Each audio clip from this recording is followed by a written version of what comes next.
All right, there are moments in sports that feel strangely personal.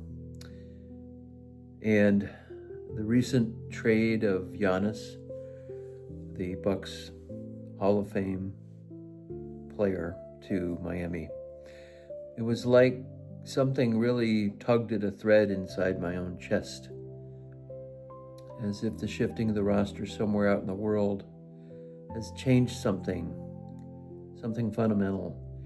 Giannis leaving Milwaukee for Miami is one of those moments, and it shouldn't matter as much as it does. Grown men changing teams in a business built on contracts, cap space, and the cold arithmetic of winning.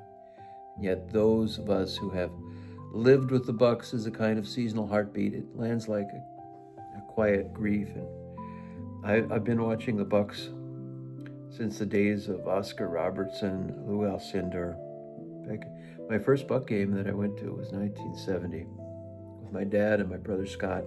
And the starting center for LA was Wilt Chamberlain, Jerry West, Happy Hairston, Gail Goodrich, and Jerry West in the backcourt. Wow. And that was really quite a team. And the Bucks had Oscar Robertson, the Big O, Lou Alcindor, and I believe maybe Bobby Dandridge was on the team at that time. And just an amazing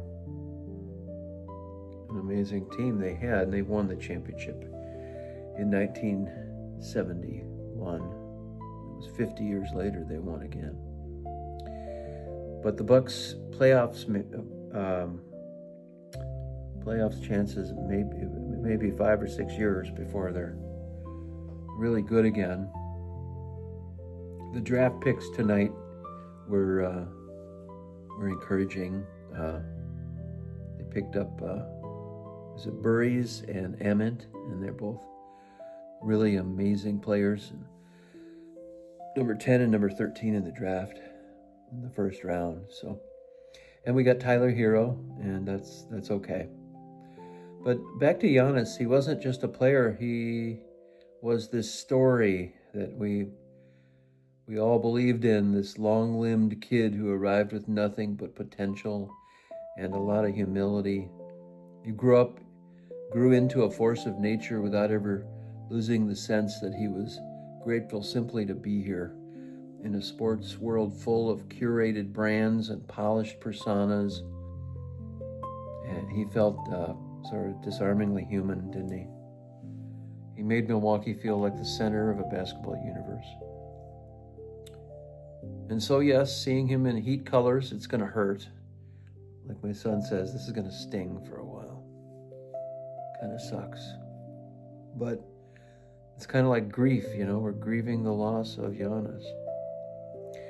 Beneath the sadness, there's something else, the recognition that loyalty is always more complicated than we want it to be.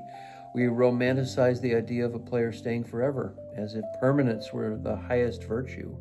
Yet life teaches us that it's change, right? People grow, circumstances shift, dreams evolve. We need to accept change, and maybe this is a good thing. We've been dependent on, we got Giannis, we got a shot. We got Giannis, we got a chance. Right? Maybe we've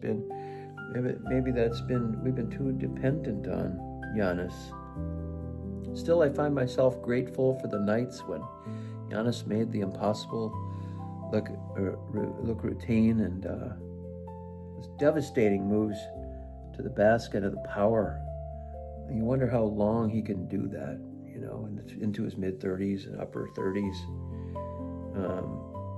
And he does seem a little bit of injury prone. So it's possible that the Bucks have seen by far the best of him.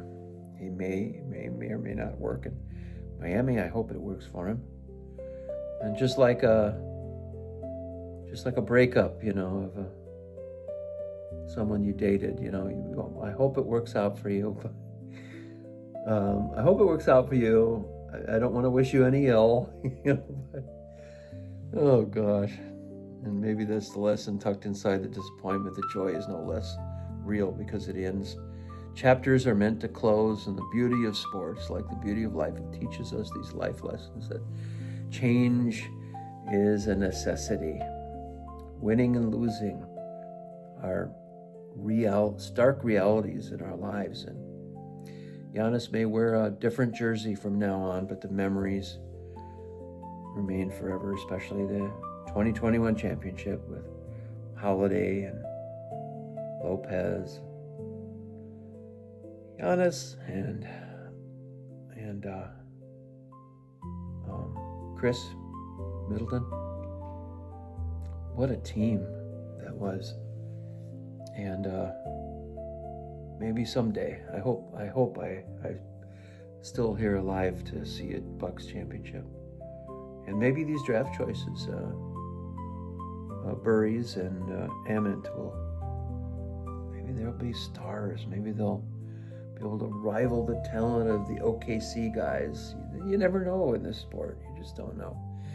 So thanks to Giannis. Thank you very much for what you've done for all of us Wisconsin fans. And our heart goes out to you, and we wish you only the best.